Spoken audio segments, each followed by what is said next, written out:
再来关心，这云林已经连续3礼拜有禽流感的病例，伫个卖了一搭土鸡仔场，这几天发现这鸡仔唔知啥物原因竟然死去，通报调查确认是 H5N1 的禽流感，目前已经先甲万外只鸡仔拢甲杀死。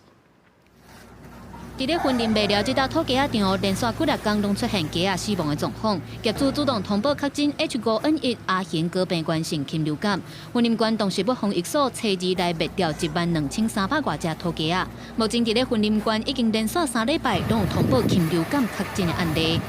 近3周已接获禽流感疫情的通报，县府相当重视此波疫情有升温的迹象。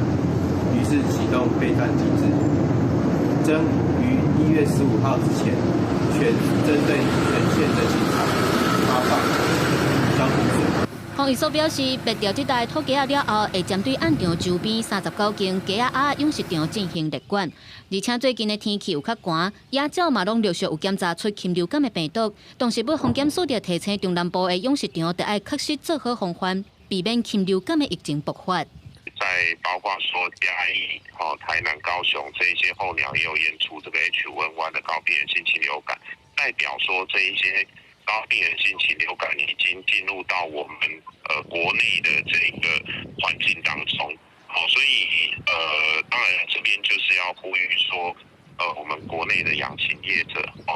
针对那个防鸟的设施一定要特别强化。 防检署表示，目前国际上禽流感的疫情正严重，包括欧美国家、日本、甲韩国等等，发生疫情的所在，甲杜鸟迁徙路线有真大的关联。因为目前国内疫情还阁算稳定，不过陆续拢有野鸟互人检查出禽流感的病毒，呼吁业者得爱加强养殖场的防范，若是发现到鸡鸭鸭死亡的案件，得爱主动通报才袂受罚。记者综合报道。